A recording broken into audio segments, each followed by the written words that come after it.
এক নম্বর অঙ্কটা একটা বেসরকারি কর্মকর্তার অঙ্ক। প্রথমে এই দেখো কি বলছে, জনাব শাকিল আহমেদ একটি বেসরকারি প্রতিষ্ঠানে কি করে, তারা ব্যাংকের মুখ্য কর্মকর্তা। ঠিক আছে, শাকিল সাহেব সে বেসরকারি ব্যাংকের মুখ্য কর্মকর্তা। 2019 সালের 30শে জুন তারিখে তার আয় নিম্নরূপ। 2019 সালের 30শে জুন তারিখ পর্যন্ত সে বেতন খাত থেকে যে আয়গুলো হয় তার, সেই আয়গুলো আমাদের কোশ্চেনে দিয়ে দিচ্ছি। প্রথমে দেখি কি দেওয়া আছে। মাসিক মূল বেতন দেওয়া আছে 40,000 টাকা। তারপরে মহার্ঘ ভাতা দেওয়া আছে 20%। চিকিৎসা ভাতা দেওয়া আছে মাসিক 2,000 টাকা করে। উৎসব বোনাস 2 মাসের মূল বেতনের সমপরিমাণ দিছে। তারপরে আপ্যায়ন ভাতা আছে, বাড়ি ভাড়া ভাতা, যাতায়াত ভাতা মাসিক 3,000 করে। এটাকে বছরে কনভার্ট করতে হবে আমাকে, মাসিক লেখা আছে এই জন্য 3,000-এর সাথে 12 গুণ করবো। যেগুলো মাসিক আছে সেগুলো 12 দিয়ে গুণ করে 1 বছরের বানাবো। তিনি তার মূল বেতনের 10% অনুমোদিত ভবিষ্যৎ তহবিলে জমা দেন। তার নিয়োগকর্তাও সমপরিমাণ অর্থ উক্ত তহবিলে প্রদান করেন। তাহলে কি আমরা কি করব, আমরা মূল বেতনের 10% অনুমোদিত প্রভিডেন্ট ফান্ডে নিয়োগকর্তার দান দেখাবো বেতন খাতে আয় যখন করবো আমরা তখন। এবং এই যে এখানে যেটা আমরা 10% আসবে তার দ্বিগুণ করে আমরা বিনিয়োগ ভাতায় দেখাবো। আমরা গত ক্লাসে শিখছিলাম যে অনুমোদিত ভবিষ্যৎ তহবিলে কর্মী যতটুকু দেয় নিয়োগকর্তা সমপরিমাণ দেয়, এবং বলেও দিছে যে তিনি তার মূল বেতনের 10% অনুমোদিত ভবিষ্যৎ তহবিলে জমা দেন। অর্থাৎ কে, এই যে শাকির সাহেব, সে তার বেতনের 10% ভবিষ্যৎ তহবিলে জমা দেয় এবং তার নিয়োগকর্তাও কি করছে, সমপরিমাণ দান করছে। নিয়োগকর্তা যতটুকু জমা দিবে সেটা হলো কর্মীর জন্য আয় হিসেবে গণ্য হবে। তাই আমরা যখন আমরা মোট আয় নির্ণয় করতে যাব শুধুমাত্র নিয়োগকর্তার টান, আর কর্মী এবং নিয়োগকর্তা দুইজনেরটাই আবার দেখাতে হবে বিনিয়োগ ভাতা করার সময়। এরপরে আসি পারিবারিক ব্যয় দেওয়া আছে। তো আমরা যখন এটা হলো বিনিয়োগ ও খরচ, আমরা বিনিয়োগের অনেকগুলো এন্ট্রি দেখছিলাম, 16টা নাকি 17টা। তো ওইখানে পারিবারিক ব্যয় আমরা পাইনি, তার মানে এই পুরো অঙ্কের মধ্যে এটা কোথাও বসবে না। পারিবারিক ব্যয় এটা অনুমোদনযোগ্য বিনিয়োগ না, বিধায় এটা কোথাও আসবে না। জীবন বীমার প্রিমিয়াম আমরা পাইছিলাম যখন আমরা বিনিয়োগ খাতা দেখছিলাম, ওইখানে আমরা কি দেখাবো, বিনিয়োগ খাতার মধ্যে জীবন বীমা প্রিমিয়ামের 10,000 টাকা আমরা বলছিলাম পলিসি মূল্যের 10% বা প্রিমিয়াম যতটুকু দেয় তার মধ্যে যেটা বড় সেটা বিনিয়োগ খাতায় দেখাইতে হয়। আমাদের দেখো জীবন বীমা প্রিমিয়াম কত টাকা, 10,000 টাকা, যার পলিসি মূল্য অর্থাৎ 1.5 লাখ টাকার একটা বিমা করা হয়েছিল। তো প্রতি কিস্তিতে 10,000 করে জমা হয়। তাহলে এই পলিসি মূল্যের 10% যদি আমি করি তাহলে হবে কত, 15,000 টাকা। তাহলে এই 15,000 এবং 10,000 এই দুইটার মধ্যে ছোট কে, 10,000 টাকা ছোট। এই 10,000 টাকায় আমি বিনিয়োগ ভাতার ফাইনাল কলামে দেখাবো। তারপরে বলতেছে তালিকাভুক্ত কোম্পানির শেয়ার ক্রয়, এটাও আমরা বিনিয়োগ ভাতার চার্টের মধ্যে পাইছি। হ্যাঁ, এটাও আমরা বিনিয়োগ ভাতায় দেখাবো। প্রধানমন্ত্রীর ত্রাণ তহবিলে দান, ঠিক আছে, এটাকে আমরা বলছিলাম কর অব্যাহতপ্রাপ্ত দান, যেটা আমরা কর দায় করার সময় করযোগ্য আয় থেকে এটা বাদ দিই। করযোগ্য আয় বলতে একদম মোট আয় যেটা বের হয়, সেই মোট আয় থেকে এই প্রধানমন্ত্রীর ত্রাণ তহবিলে দান বাদ দিলে আমরা যেটা পাই সেটা হলো করযোগ্য আয়, নিট করযোগ্য আয়। ওই টাকার উপরে আমাদের কর কাউন্ট করা হয়, 2.5 লাখ টাকা দিয়ে শুরু হয় কর কাউন্ট করা। আমাদের বলতেছে জনাব আহমেদের মোট আয় ও কর দায় নির্ণয় করো, মোট আয় এবং কর দায় নির্ণয় করতে বলছি। তো আমরা প্রথমেই কি বসাবো, প্রথমে আমরা শিখছিলাম যে মূল বেতন বসাইতে হয়। বেতন খাতায় ধারা 21 লিখবো। মূল বেতন মাসে বলছে 40,000, এক বছরে কত হবে, 40,000-এর সাথে 12 গুণ দিতে হবে। এক বছরে 4,80,000 টাকা মূল বেতন। মহার্ঘ ভাতা মূল বেতনের 20% বলছে, তাহলে আমরা লিখলাম মহার্ঘ ভাতা মূল বেতন 4,80,000, তার 20% 96,000 টাকা। 3 নম্বরে বলতেছে চিকিৎসা ভাতা, এখানে একটা শর্ত ছিল।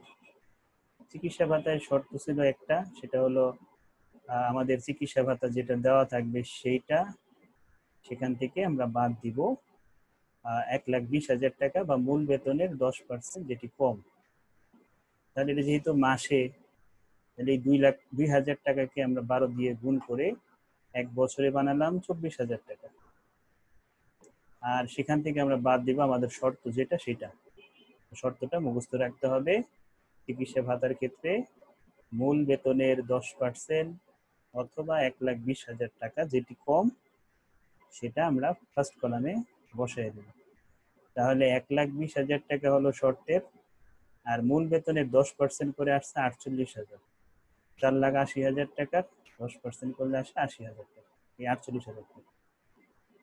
আর এই 48,000 এবং 1,20,000 মধ্যে কে ছোট? 48,000 ছোট, বিধায় আমরা এখানে 48,000 আনছি।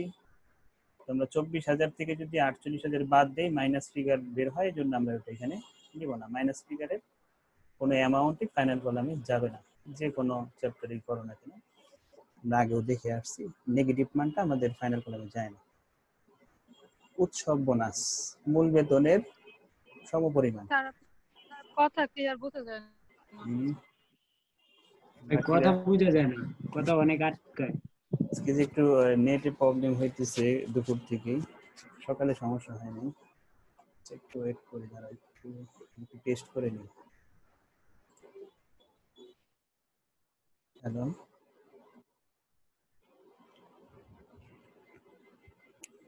হ্যালো, এবার হয়তো ঠিক আছে। আচ্ছা, তো আমরা দেখতেছিলাম উৎসব বোনাস। হ্যাঁ, উৎসব বোনাস 40,000 টাকা করে 2 মাসের মূল বেতনের সমান। মূল বেতনের সমান যেহেতু বলছে, হ্যাঁ সমস্যা হয়, এই কথা শোনা যায়। জি ভাই, কথা আটকায়। সমস্যা। ভাই আপনি ওয়্যারলেস ব্যবহার করেন নাকি, না কেবল দিয়ে? না না, আমার ইয়ে আছে, আলাদা মাইক্রোফোন আছে। একটু ওয়েট করো, দাঁড়াও।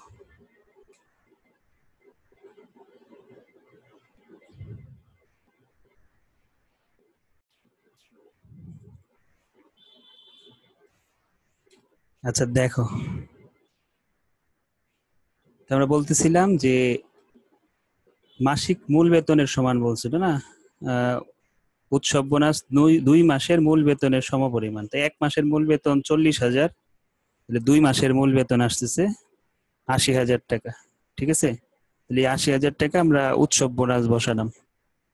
এরপরে আসে আপ্যায়ন ভাতা। আপ্যায়ন ভাতা প্রতি মাসে 1,500 টাকা করে, তাহলে 1 বছরে আসবে আমাদের 12 দিয়ে যদি আমরা গুণ করি 2,88,000 টাকা, সরি 18,000 টাকা। প্রতি প্রতি মাসে যদি 1,500 হয়, 12 মাসে আমাদের 18,000 টাকা আপ্যায়ন ভাতা। প্রকৃত খরচের কোনো কাজ হবে না এখানে। এটা আমরা যখন আমাদের সময় এটার কাজ ছিল, আমরা যখন ট্যাক্সের অঙ্ক করতাম তখন এটার কাজ ছিল, এখন আর এটার কাজ হয় না। প্রকৃত খরচের কোনো কাজ হইতেছে না। বাড়ি ভাড়া ভাতা মূল বেতনের 60%। বাড়ি ভাড়া ভাতা দিতেছে অনেক।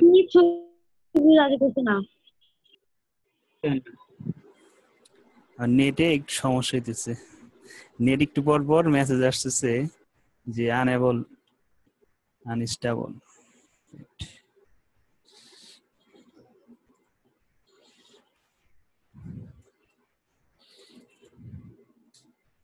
একটু ওয়েট করো, দেখতেছি।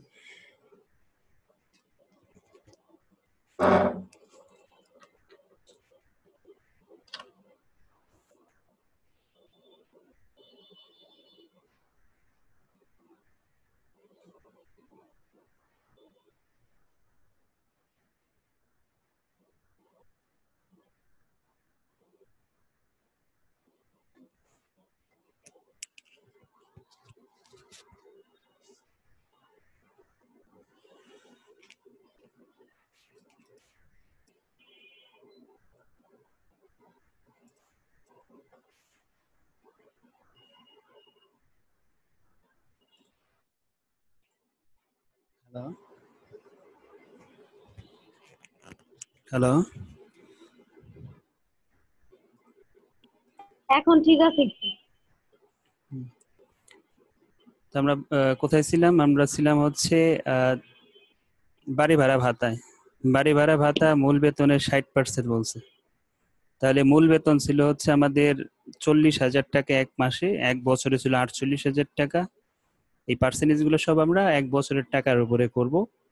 তাহলে 4,80,000 টাকার আমরা কত পার্সেন্ট করব? 60% করব। তো 60% করে আসতেছে আমাদের 2,88,000 টাকা। আর আমাদের শর্ত ছিল আমাদের মূল বেতন এই 3 লাখ টাকা অথবা মূল বেতনের 50%। বাড়ি ভাড়া ভাতায় শর্ত ছিল 3 লাখ টাকা অথবা মূল বেতনের 50%। তো মূল বেতনের 50% যদি আমরা করি, মূল বেতন ছিল হলো 4,80,000, অর্ধেক হলো 2,40,000 টাকা। ঠিক আছে? তো 2,40,000 এবং এই যে 3 লাখ, দুইটার মধ্যে এখানে পাশে কি লিখছি যেটি কম, কমকে 2,40,000, যেখানে আমরা 2,40,000 এখানে আনলাম। তো এখান থেকে যদি আমি বাদ দিই, থাকতেছে 48,000 টাকা ফাইনাল ব্যালেন্স আমাদের অকরধার্য বাদ দেওয়ার পর। অর্থাৎ আমাদের বাড়ি ভাড়া আসছে 2,88,000 আর আমাদের সরকার মওকুফ করেছে 2,40,000। তাহলে আমাদের এখানে 48,000 টাকার উপরে ট্যাক্স দিতে হবে। যাতায়াত ভাতা মাসে যদি 3,000 হয়, এক বছরে কত দাঁড়ায়? 36,000। আর এখানেও শর্ত ছিল, যাতায়াত ভাতায় শর্ত ছিল অকরধার্য কতটুকু হবে? মূল বেতনের এটা হলো 30,000 টাকা ফিক্সড করা ছিল। হ্যাঁ, যাতায়াত ভাতা আমরা 3,000, 3 বারং 36,000 টাকা এক বছরে। আর আমাদের অকরধার্য হয়েছে 30,000 টাকা। হ্যাঁ, টোটাল আমাদের থাকতেছে লাস্টে 6,000 টাকা। অনুমোদিত ভবিষ্যৎ তহবিলে নিয়োগকর্তার দান হচ্ছে 4,80,000 টাকা। 4,80,000 না, তো আমাদের এখানে বলে দিচ্ছে মূল বেতনের 10%। মূল বেতন হলো 4,80,000, তার 10% করলে হইতেছে 48,000 টাকা। এই হলো আমাদের বেতন খাতে মোট আয় নির্ণয়। এরপরে আমাদের যেটা করতে হবে, আমাদের চাইছিল কর দায়, কিন্তু কর দায় করতে হলে অবশ্যই আমার বিনিয়োগ ভাতা করে নিতে হবে, কারণ বিনিয়োগ ভাতার এখানে আইটেম দেওয়া আছে।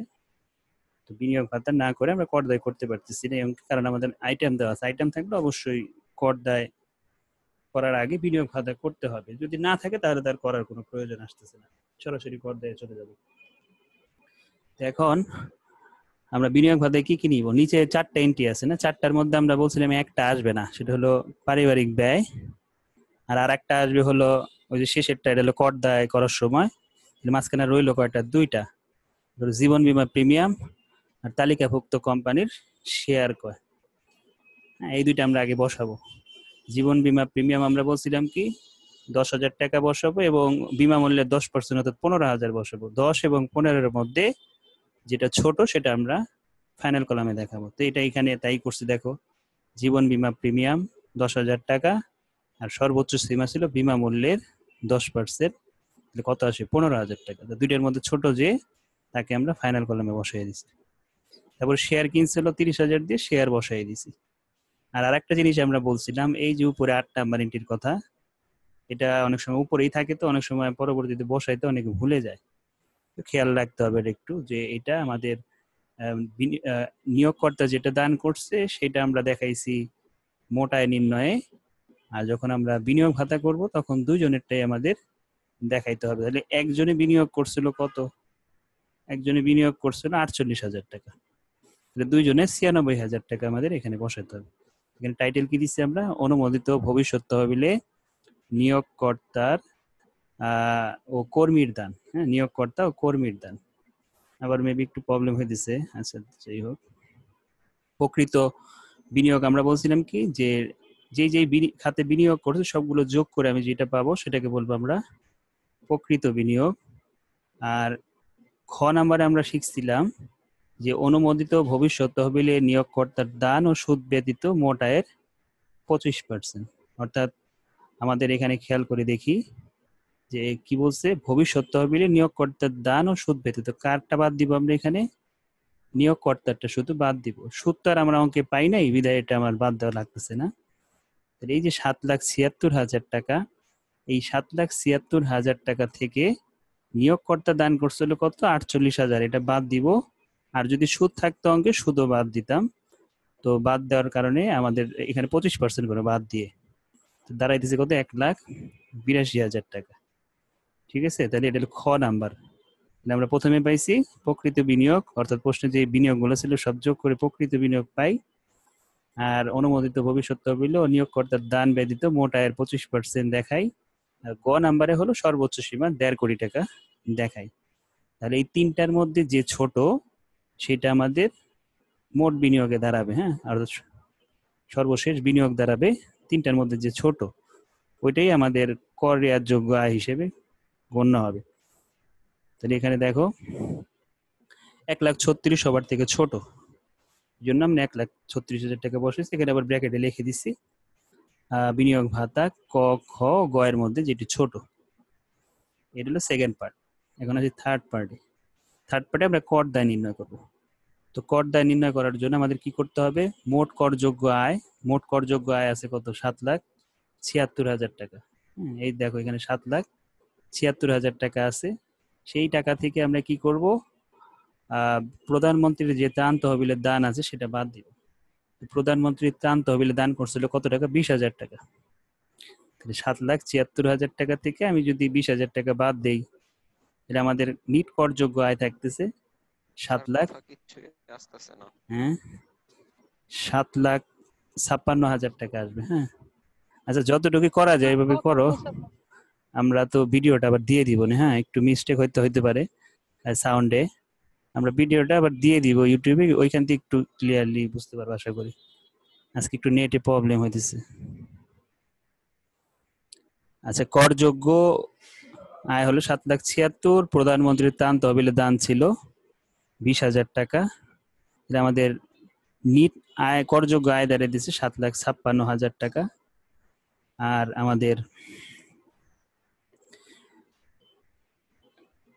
এখানে হলো 2.5 লাখ টাকা দিয়ে আমাদের কি করা হবে? করের যে হারগুলো সেগুলো অ্যাপ্লাই করতে হবে। প্রথমে 2.5 লাখ টাকা দিয়ে শুরু কেন করছি? কারণ ইনি এখানে যার যে করদাতার নাম বলা আছে সেটা হলো একজন ব্যাংকার, একজন পুরুষ। তো আমাদের যখন করদাতা বেসরকারি এবং পুরুষ হয়, সেই ক্ষেত্রে আমরা কি করে 2.5 লাখ টাকা দিয়ে শুরু করি।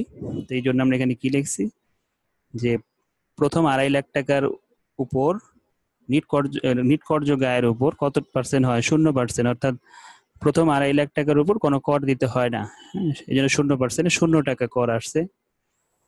এরপরে পরবর্তী 4 লাখ টাকার উপর 10%, 4 লাখ টাকার উপরে 10% হবে। 10% আসতেছে 40,000 টাকা।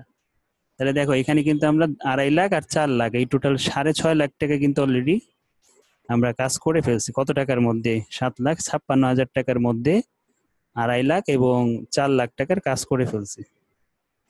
তো এখন আমাদের আর কত টাকার কাজ করতে হবে? এই 7,56,000 টাকা থেকে 6.5 লাখ টাকা বাদ দাও, যেটা থাকবে তার উপরে আমরা কাজ করবো। তাহলে আমার অবশিষ্ট আছে 1,06,000 টাকা। এই 1,06,000 টাকার উপর 15%। 26,000 হবে না? 26 হয়? দেখো তো একটু। 1,26,000 হবে। জি 26 স্যার, 1,26,000 হবে। 1,26,000-এর 15% কত হয়? এটাই নাকি? মনে হয় না তো। 18,900।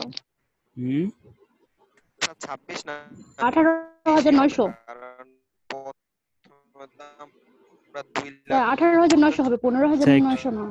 আচ্ছা কি বলতেছি একটু ওয়েট। 7,76,000 থেকে প্রধানমন্ত্রী দান কত ছিল? 20,000 ছিল। হ্যাঁ, 20,000 যদি বাদ দেয় 6 হবে। 56, 2.5 লাখ। এটা কি 26 হয়? ঠিক আছে 26 যদি আমার চেঞ্জ করতে হবে এটা। 1,06,000 হয়তো। প্রথমে 2.5 লাখ টাকা দেওয়ার হ্যাঁ পরে 5,06,000 টাকা। হ্যাঁ, তো ওরা কি হিসাব করলো? হ্যাঁ ঠিকই তো আছে, 1,06,000 তো হবে।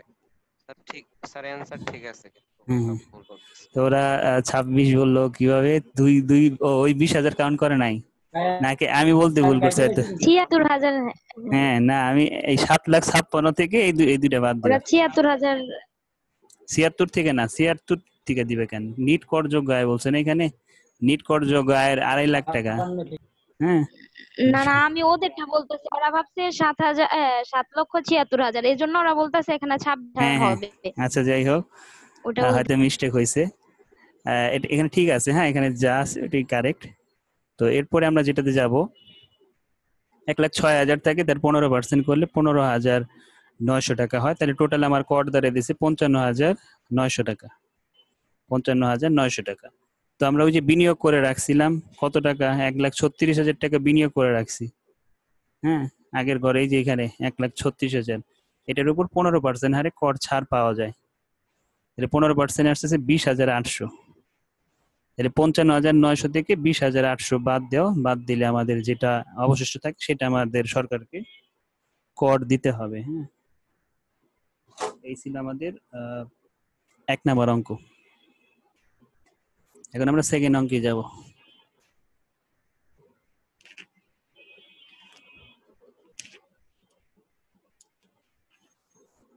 সেকেন্ড অঙ্কে আসি। সেকেন্ড অঙ্কটাও আমাদের বেসরকারি কোম্পানিতে কাজ করে মিস্টার রনি। 30শে জুন 2019 তারিখে সমাপ্ত বছরে তার আয় সংক্রান্ত তথ্যাবলী নিচে দেওয়া আছে। প্রথমে মাসিক মূল বেতন 60,000, তাহলে 12 মাসে কত আসে, 60,000-এর সাথে 12 দিয়ে গুণ করলে 7,20,000 টাকা আসবে আমাদের মূল বেতন।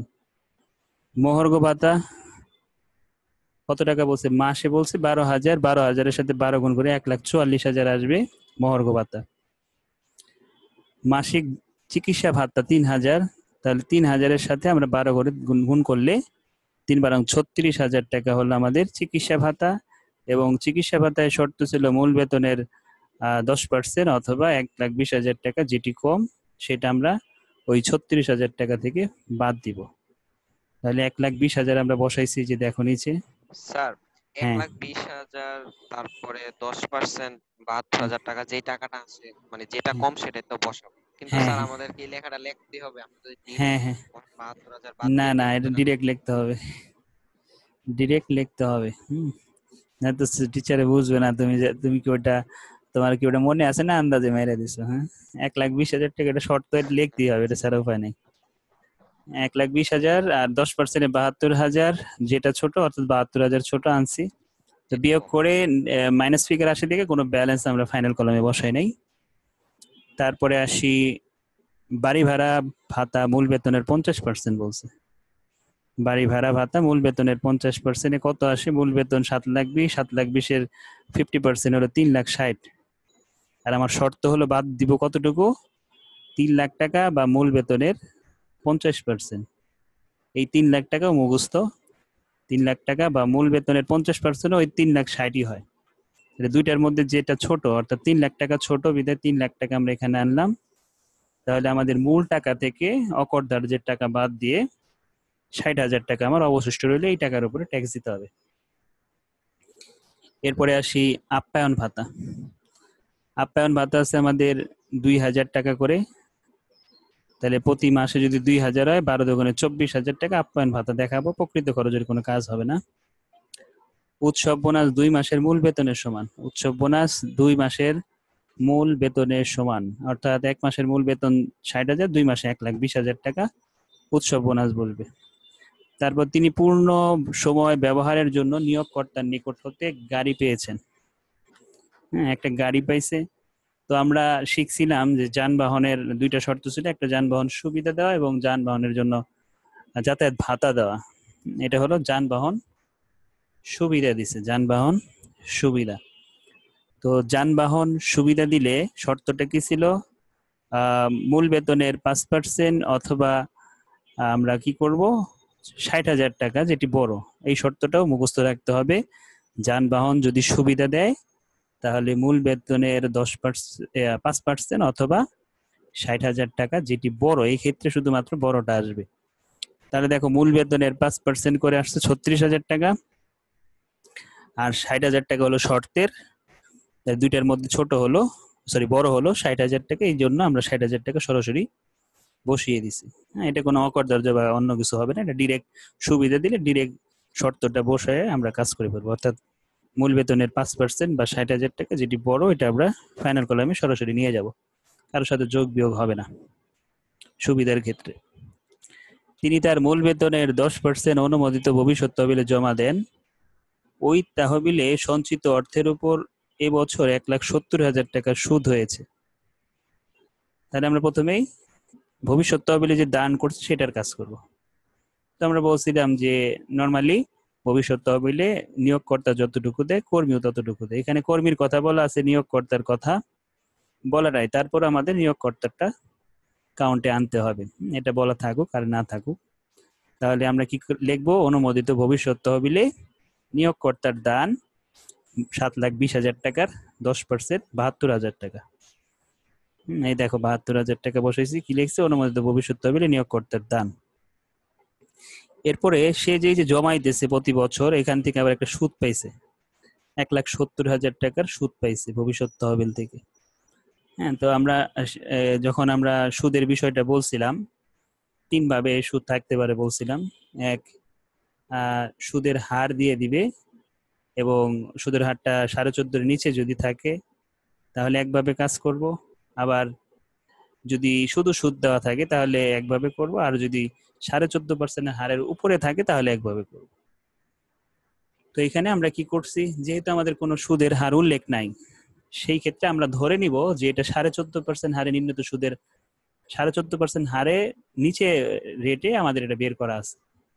যেহেতু সুদের হার উল্লেখ নাই, তাহলে আমরা ধরে নিব কি এটা 14.5% হারে সুদের সুদ যেটা নির্ণয় করতে হয় তার কম আছে। বা সেই ক্ষেত্রে কি করবো, আমরা এই টাকাটা লিখবো অনুমোদিত ভবিষ্যৎ তহবিলের সুদ 1,70,000 টাকা বাদ অকর ধার্য সম্পূর্ণ।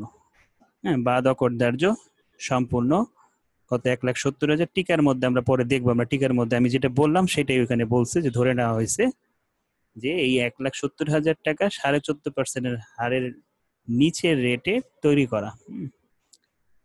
এরপর আসি ভ্রমণ ভাতা। ভ্রমণ ভাতা কই? আচ্ছা, এখানে আমরা একটু পড়ে নেই। আমাদের 9 নাম্বার ছিল, তিনি মাসিক 50,000 টাকার একটি যৌথ বীমা স্কিমে প্রদান করেন। যৌথ বীমা স্কিমে কত টাকা করে দিছে? 500 টাকা করে। তো এই যৌথ বীমা স্কিমে যেটা দেয় সেটা হচ্ছে বিনিয়োগ ভাতায় আসে। ঠিক আছে, যেহেতু এটা জমা দিছে, তার কিন্তু আয় না এটা। হ্যাঁ, এটা বিনিয়োগ ভাতায় যাবে। এই বছরের দিনে 15,000 টাকা ভ্রমণ ভাতা পান। তাহলে 15,000 টাকা যেহেতু ভ্রমণ ভাতা পাইছে, তা আমরা ধরে নিব যে ভ্রমণ ভাতা যদি কিছু বলা না থাকে তাহলে আমরা ধরে নিব যে এটা অফিসের প্রয়োজনে ভ্রমণ ভাতা পাওয়া গেছে। ঠিক আছে, ভ্রমণ ভাতা কেন দিছে সেটা যদি বলা না থাকে, যে নিজের ভ্রমণের জন্য নাকি অফিসের প্রয়োজনে ভ্রমণের জন্য, সেটা বলা না থাকলে আমরা ধরে নেব এটা অফিসের প্রয়োজনে ভ্রমণ ভাতা দেওয়া হয়েছে। তাহলে অফিসের যেহেতু প্রয়োজনে দিছে, তার মানে এটা কি নিজের জন্য কোন আয় হিসেবে কাউন্ট হইতেছে না। তো এইটাকে আমরা কি করব, সম্পূর্ণ অকর ধার্য দেখায় দিব। যদি তোমার নিজের আয় হইতো, তোমার ঘোরার জন্য যদি দিত, তাহলে তুমি এটা আয় হিসেবে ধরতে পারতে, কিন্তু তোমার ভ্রমণের জন্য দেন, এটা অফিসের প্রয়োজনে তোমাকে টাকা দিছে ওই যাওয়ার জন্য, হ্যাঁ, কোনো কাজে। তাহলে এই ক্ষেত্রে আমরা সম্পূর্ণ টাকাটাই বাদ দিয়ে দিব। তো এইখানে আমরা তাই করছি। দেখো, ভ্রমণ ভাতা 15,000 টাকা বাদ অকর ধার্য 15,000 টাকা। এই দুইটা টিকা আমরা একটু দেখে নিই কি বলছে দুইটা টিকার মধ্যে। টিকা নাম্বার 1, মনে করা হলো 14.5% হারে নির্ণীত সুদ মূল বেতনের 1/3 চেয়ে বড়।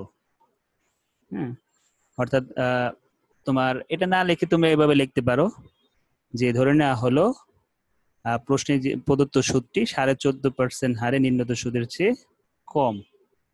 ঠিক আছে, 14.5% হারে নির্ণীত সুদের চেয়ে কম বিধায় আমরা এখানে সম্পূর্ণ অকর্যতা দেখাই দিচ্ছি, যা ছিল সম্পূর্ণ টাকাই বাদ দিয়ে দিচ্ছি। টিকাটা তোমার নিজের মতো তুমি দিতে পারবা, এটা সমস্যা নাই। এইখানে যেটা আছে ওইটাই যে দিতে হবে তা না। তুমি কেন বাদ দিলা সম্পূর্ণ সেটা খালি এখানে তুলে ধরতে হবে টিকার মধ্যে। এরপরে আসি ভ্রমণ ভাতায় কি বলছিল, যে দেখো ভ্রমণ ভাতায় বলছিল ভ্রমণ ভাতা সম্পূর্ণ অফিসের প্রয়োজনে খরচ হয়েছে। মনে করা হলো প্রাপ্ত ভ্রমণ ভাতা সম্পূর্ণটাই অফিসের প্রয়োজনে ব্যবহৃত হয়েছে। এই জন্য এটা আমরা সম্পূর্ণ অকর্তৃত্ব দেখাইছি, আয় হিসেবে গণ্য করি নাই। তারপর আমরা বলছিলাম কি বিনিয়োগ ভাতায় যেতে হয়। বিনিয়োগ ভাতায় দেখো তো কি কি আসবে এখান থেকে। বিনিয়োগ ভাতায় একদম উপর থেকে আমরা দেখি আসবে কি, এই যে এখানে ভবিষ্যৎ তহবিলের দান আসবে, নিয়োগকর্তা কর্মী দুইজনেরটাই। তাহলে একজনে কত দেখাইছিলাম? একজনে দেখাইছিলাম ৭২,০০০, দুইজনে ৭২ দোকানে যত আসে সেটা বসাবো বিনিয়োগ ভাতায়। এই একটা পেলাম। যৌথ বীমা তহবিলে দান দিব কত টাকা? 500 করে 12 মাসে যা আসে সেটা, তাহলে দুইটা পেলাম। তারপরে এই আর একটা 3 নাম্বার হলো জীবন বীমা প্রিমিয়াম ৭০,০০০ টাকা সরাসরি বসায় দিব, কারণ এখানে বীমা মূল্য নাই। বীমা মূল্য না দেওয়া থাকলে প্রিমিয়াম যতটুকু থাকবে সেই প্রিমিয়ামটা সরাসরি বসায় দিব। তাহলে এই হলো 3 নাম্বার। হ্যাঁ, এক হলো ভবিষ্যৎ তহবিলে জমা, 2 হলো যৌথ বীমায় দান, আর একটা হলো জীবন বীমায় জমা। 3টা পেলাম। তারপরে হলো শেয়ার ক্রয় করছে, না শেয়ার ক্রয় করছে 3 লাখ টাকার, এটা দেখাবো। এটা 4টা হলো। তারপরে বাংলাদেশ ফুটবল ফেডারেশনের দান, এটা আসবে না, এটা অনুমোদনযোগ্য না, এটা টিকার মধ্যে আমরা লিখে দিছি, কারণ আমাদের যেই বিনিয়োগ ভাতার যে আইটেম গুলো দেখছিলাম ওইখানে এটা নাই। ঠিক আছে। তারপরে আসবে ডিপোজিট পেনশন স্কিম চালু আছে, যেখানে তিনি মাসে 6,000 করে দেয়, তাহলে 12 মাসে যত আসবে সেইটা, অথবা 60,000 টাকা যেটি কম। কারণ ডিপিএস এ জমারও একটা শর্ত ছিল বিনিয়োগ ভাতার মধ্যে। বিনিয়োগ ভাতার মধ্যে আমরা শর্ত ছিল এখানে কি, যে ডিপিএস এ যদি জমা হয় তাহলে সেটা সর্বোচ্চ 60,000 টাকা জমা হইতে পারবে 1 বছরে, এর বেশি হইতে পারবে না। তাহলে এখানে 6 যত হবে সেটা লিখবো, অথবা আমরা কি লিখবো, সর্বোচ্চ 60,000 টাকা, যেটি ছোট হবে সেটা আমরা ফাইনাল কলামে দিব। আর এইটা লাস্টেরটা একটা হলো কর দায়ের মধ্যে কাজ করব, অর্থাৎ সবকিছু শেষ হওয়ার পর এই কাজটা আমরা করব কর দায়ের মধ্যে। তো এখন দেখি যে বিনিয়োগ ভাতায় আমরা যেগুলো যেগুলো বলছিলাম সেগুলো আনছি কিনা। প্রথমেই বলছিলাম জীবন বীমা প্রিমিয়াম প্রশ্নে যা থাকবে সম্পূর্ণটা বসাই দিব, কারণ আমাদের কোশ্চেনে পলিসি মূল্য দেওয়া ছিল না। পলিসি মূল্য থাকে, পলিসি মূল্যের উপর পার্সেন্টেজ করে, পলিসি মূল্যের 10% করে করে ওই টাকাটা বা প্রিমিয়াম যেটা ছোট সেটা নেই। কিন্তু আমাদের কোশ্চেনে পলিসি মূল্য না থাকায় কোশ্চেনে যেই টাকাটা আছে সেই টাকাটা প্রিমিয়ামটা সরাসরি আমরা বসাই দিছি। তালিকাভুক্ত শেয়ার ক্রয় করছিল 3 লাখ টাকার, যৌথ বিমায় বলছিলাম আমরা 500 করে 12 মাসে 6,000 টাকা আসছে। তারপর আমরা বলছিলাম ডিপোজিট পেনশন স্কিমে যতটুকু জমা দিবে প্রতি মাসে ছিল 6,000 করে, 72,000 আসছে 1 বছরে। আর সর্বোচ্চ সীমা আমরা বলছিলাম 60,000 টাকা, যেটি ছোট সেটা আমাদের বিনিয়োগ ভাতার ফাইনাল কলামে দেখাতে হবে। তারপরে আমরা বলছিলাম যে অনুমোদিত প্রভিডেন্ট ফান্ডে নিয়োগ করতে এবং কর্মী দুইজনের দান দেখাবো। মানে এখানে তো ভাই লেখা আছে কর্মী, নিজ স্ত্রী এবং নাবালক সন্তানদের জন্য জীবন বীমা প্রিমিয়াম সর্বোচ্চ 10%। এটার মধ্যে যেটা কম সেটা আসবে। এখানে যে 10% হলো না জীবন বীমা, হলো না, বিমা মূল্য নাই, তুমি যার উপর পার্সেন্টেজ করবে ওইটাই তো নাই, না থাকলে প্রিমিয়ামটা সরাসরি বসে যাবে। ওইটা পলিসি মূল্য দেওয়া নাই, আমি তো বললামই, পলিসি মূল্য থাকলে সেটা তুমি 10% করে কম্পেয়ার করতা, না থাকলে তার কম্পেয়ার করার কিছু নাই, সরাসরি যেটা আছে ওটা বসে যাবে। এরপর প্রকৃত বিনিয়োগ, অর্থাৎ উপরের 1, 2, 3, 4টা বিনিয়োগ যোগ করে আমরা প্রকৃত বিনিয়োগ বের করলাম। তারপরে আমরা দ্বিতীয় যে শর্তটা ছিল সেটা হলো ভবিষ্যৎ তহবিলে বা প্রভিডেন্ট ফান্ডে নিয়োগকর্তার দান ও সুদ ব্যতীত মোট আয়ের 25% করতে হবে। তো প্রভিডেন্ট ফান্ডের দান আমাদের মোট আয় ছিল কত? মোট আয় ছিল হচ্ছে 12 লাখ টাকা, এখানে ভুলক্রমে 12,000 টাকা লেখা হয়েছে, এটা আর বাড়বে শূন্য। হ্যাঁ, হয়েছে না? কয়টা শূন্য? 5টা শূন্য। হ্যাঁ, এই টাকা থেকে নিয়োগকর্তার দান ছিল হলো 72,000 টাকা, বাদ দিছে। এখন প্রশ্ন হইতে পারে, প্রশ্ন তো সুদও ছিল, সুদ কেন বাদ দিলাম না? সুদের কোনো অ্যামাউন্ট ফাইনাল কলামে যায় নাই। দেখো, ভবিষ্যৎ তহবিলে নিয়োগকর্তার দানের সুদ এখানে যতটুকু যাবে ওই টাকাটা খালি বাদ যাবে।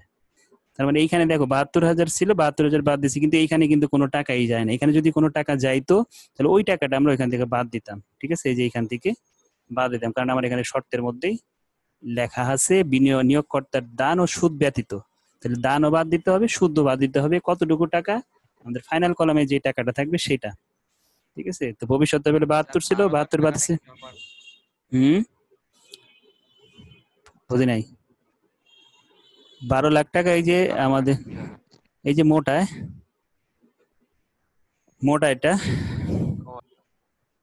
মোটায় থেকে ওখানে এর মধ্যে লিখে দিচ্ছি, দেখো মোটায়ের 25% ব্যতীত, মানে অর্থাৎ নিয়োগকর্তার দান বাদ দিয়ে তারপরে 25% করে 2,82,000 টাকা আসছে।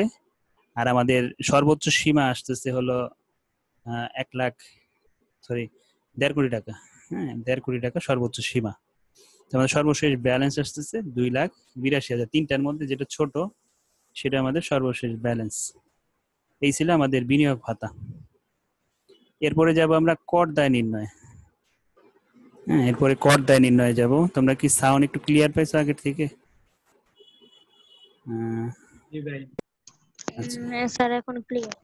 আমি এই যে মাত্র দেখলাম ভলিউম কমানো ছিল 100%-এর মধ্যে, মানে 10% ভলিউম দেওয়া ছিল। আচ্ছা, এখন হয়তো সমস্যা হবে না। তো সর্বোচ্চ সীমা হলো 1.5 কোটি টাকা। এই তিনটার মধ্যে আমাদের সবচেয়ে ছোট হলো 2,82,000 টাকা। এই টাকাটা আমরা ফাইনাল কলামে, মানে ফাইনালি বিনিয়োগ ভাতা আকারে দেখালাম।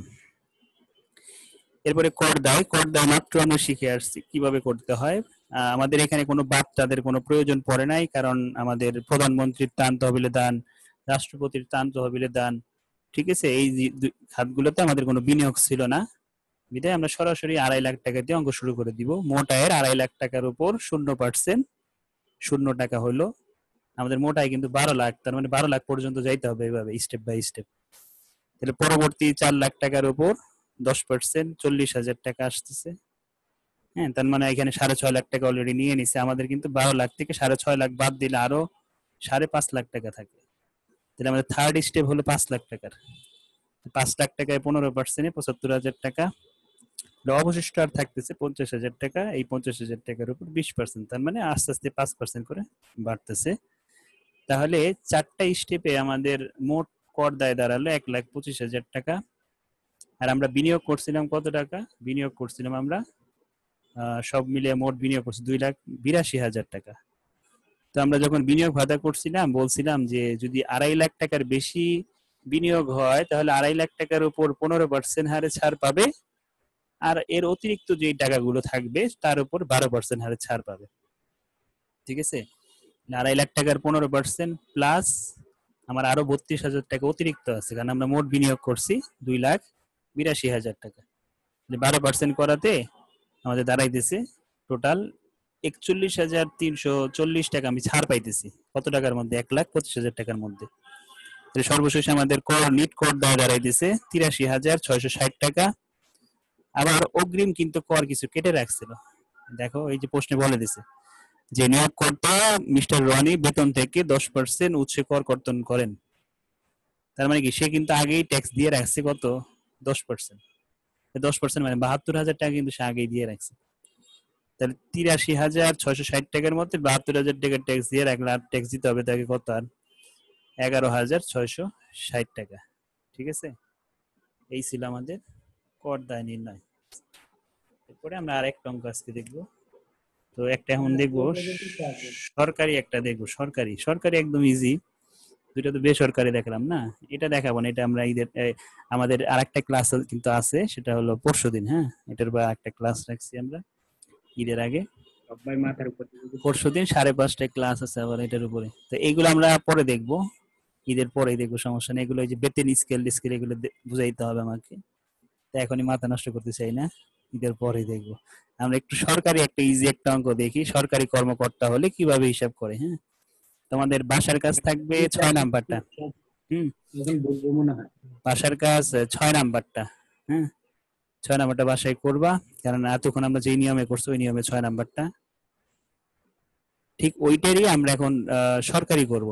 মানে 6 নাম্বারটা যে দিলাম সেম 6 নাম্বারটাই আমরা সরকারি দেখবার আসছিল, বেসরকারি দেখবার আসছিল। এখন আমরা এইটা দেখবো আজকে লাস্ট, একদম ইজি, কোনো শর্ত মনে রাখতে হয় না এখানে। জাস্ট সব অকথার্য দেখাই দেবো, মূল বেতন আর উৎসব বোনাস ছাড়া। তো 7 নাম্বার অঙ্কটা দেখি। 6 শুধু বাড়ির কাজ, আমি 1 2 করাইছি, 6 বাড়ির কাজ 7 দেখাই দিছি। জনাব রহমান একজন সরকারি চাকরিজীবী। 2019 সালের 30শে জুন সমাপ্ত বছরে তার বেতন খাতের আয় নিম্নরূপ। প্রথমে মূল বেতন দিছে 52,000। আমরা কি করি, মূল বেতন 52,000-এর সাথে 12 গুণ করে 6,24,000 টাকা বানালাম। দুটি উৎসব বোনাস পায়, তাহলে 52,000 করে দুটি উৎসব বোনাস আছে 1,04,000 টাকা। এই দুইটা ছাড়া আর কোনো কিছুই আমাদের ফাইনাল কলামে যাবে না, অর্থাৎ সবই নীল হয়ে যাবে। কিভাবে নিতে হবে? নববর্ষ ভাতা মূল বেতনের কত পার্সেন্ট বলছে? 20%। তো মূল বেতন হলো 6,24,000, যার 20% করলে আসতেছে 10,400 টাকা। হ্যাঁ, 10,400 টাকা। বাদ অকরধার্য সম্পূর্ণ। কারণ সরকারি ক্ষেত্রে আমরা টাকাটা লিখবো, লিখে বাদ অকরধার্য সম্পূর্ণ লিখে দিলেই হয়ে যাবে। তিনি বিনা ভাড়ায় একটি সুসজ্জিত বাসস্থান, তাকে কি করা হয়, একটা বাসস্থান দেওয়া হয়েছে যার বাৎসরিক মূল্য কত? 1.5 লাখ টাকা। আমরা কি করব? দেখবো বাসস্থান সুবিধা 1.5 লাখ টাকা বাদ অকরধার্য সম্পূর্ণ। ঠিক আছে, এই দেখো এখানে একটু লিখতে হবে, সেটা হলো একটা শর্ত ছিল, অকরধার্যের আগে আমাদের একটা কাজ ছিল না, এখানে কাজটা কি ছিল? সুবিধা দিলে কি করতে হয়? বাৎসরিক মূল্য বা মূল বেতনের 25%, যেটা ছোট সেটা আমরা লেখার পরে আমাদের অকরধার্য সম্পূর্ণ দেখাইতে হবে। তাহলে 1.5 লাখ টাকা প্রশ্নে দেওয়া ছিল, আর আমাদের শর্ত ছিল 25% মূল বেতনের, 25% 1,56,000 আসে, যেটা ছোট, অর্থাৎ 1,50,000 টাকা আমরা শেষের কলামে বসাই দিলাম। আর বাদ অকরধার্য হবে কতটুকু? সম্পূর্ণ। হ্যাঁ, অকরধার্যের পরিমাণটা সবারই সম্পূর্ণই হবে। এরপরে আসি, তাকে একটি গাড়ি দেওয়া হয় যা তিনি অফিস বা ব্যক্তিগত কাজে ব্যবহার করেন, তাহলে কি লিখবো? যানবাহন সুবিধা। যানবাহন সুবিধায় কি ছিল? মূল বেতনের 5% অথবা 60,000 টাকা, যেটা বড় সেটা দেখাবো, সেখান থেকে আমরা সম্পূর্ণ টাকা বাদ দিয়ে দিব।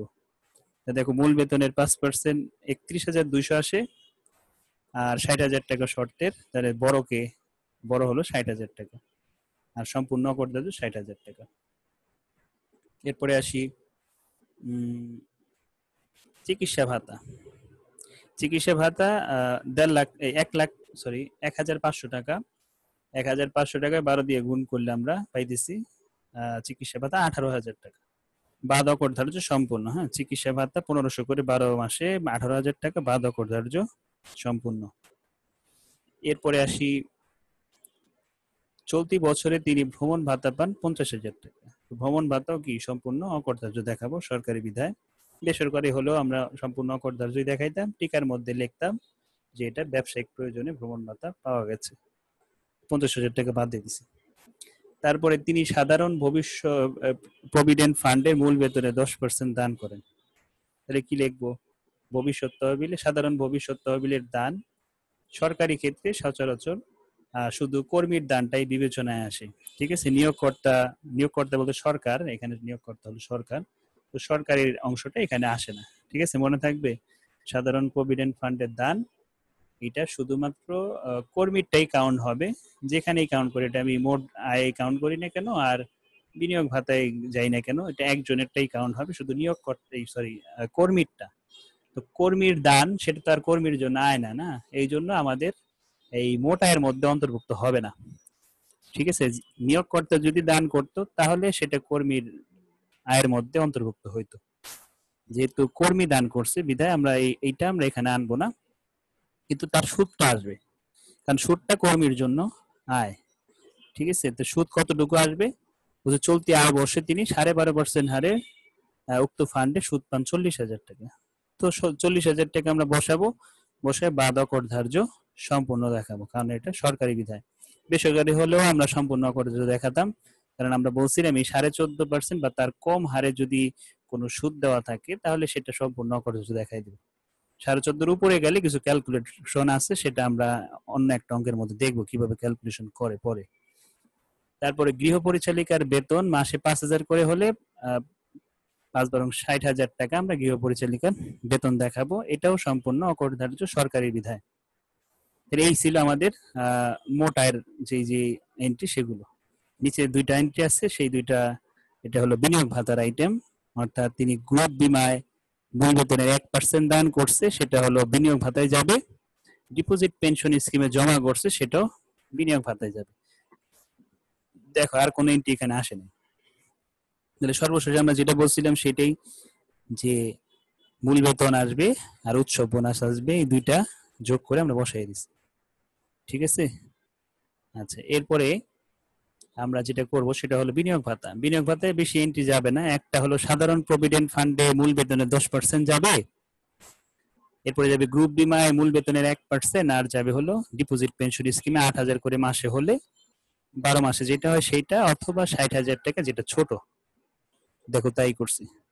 সাধারণ ভবিষ্যৎ তহবিলে দান মূল বেতনের 10% 62,400 আসতেছে। গ্রুপ বিমায় দান করছে 1% মূল বেতনে 6,240 টাকা। ডিপোজিট পেনশন স্কিমে 8,000 করে 96,000 হয়, আর সর্বোচ্চ সীমা 60,000 বেশি বিনিয়োগ করা যাবে না, এই জন্য 60,000, যেটা ছোট সেটা আমরা এখানে বসাইছি। তাহলে এই তিনটা যোগ করে পেলাম আমরা প্রকৃত বিনিয়োগ। আর আমরা বলছিলাম যে এখানে কি করতে হয়, এই নিয়োগকর্তা তো আর দান করে না সরকারি ক্ষেত্রে, সরকারের অংশটুকু এখানে কাউন্টে আসে না, বিধায় এখানে আর কোনো কিছু বাদ দেওয়ার প্রয়োজন পড়ে নাই। ঠিক আছে, যে সরাসরি আমরা সরকারি ক্ষেত্রে অত বড় লাইন আর লিখতে হবে না, আমরা সরাসরি লিখে দেবো মোট আয়ের 25% সরকারি ক্ষেত্রে। আর বেসরকারি হলে আবার পুরাটা লিখতে হয় যে মোট আয়ের নিয়োগকর্তার দান ও সুদ ব্যতীত মোট আয়ের 25%। কিন্তু বেসরকারি ক্ষেত্রে আর এত কিছু লিখতে হয় না, জাস্ট লিখতে হবে মূল বেতনের 25% 1,82,000। সর্বোচ্চ সীমা এখানেও 1.5 কোটি টাকা, তিনটার মধ্যে ছোট হলে 1,28,640 টাকা। ঠিক আছে, তো এখানে আমরা টিকা দিয়ে দিব যে কেন সবই অকার্যত করলাম। সাধারণত সরকারি কর্মকর্তা হওয়ায় মূল বেতন এবং উৎসব বোনাস ব্যতীত সকল আয় সম্পূর্ণ অকার্য দেখানো হলো। যেহেতু সরকারি বিধায় সবগুলো এন্ট্রি সম্পূর্ণ অকার্য দেখাইছি। এখানে কি কর দেয় মনে হয় চায় নাই, না কর দেয় চায় নাই বিধায় কর দেয় আর করে নাই। ঠিক আছে, এই ছিল আমাদের আজকে অঙ্ক। আজকে এই পর্যন্তই, তোমরা ওই 6 নাম্বার অঙ্কটা বাসায় করে নিবা। ঠিক আছে, 6 আর দেখি কোনোটা দেওয়া যায় কিনা, সহজ কিছু আছে কিনা। 6 আর 9 করবা। ঠিক আছে, 6 আর 9, এরপরে আর পারবা না, কারণ সবগুলো বেতন স্কেল দেওয়া আছে, বেতন স্কেল ছাড়া না বুঝলে পারবা না। তোমাদের বাড়ির কাজ 6 আর 9 দুইটা অঙ্ক। ঠিক আছে, আজকে এই পর্যন্তই।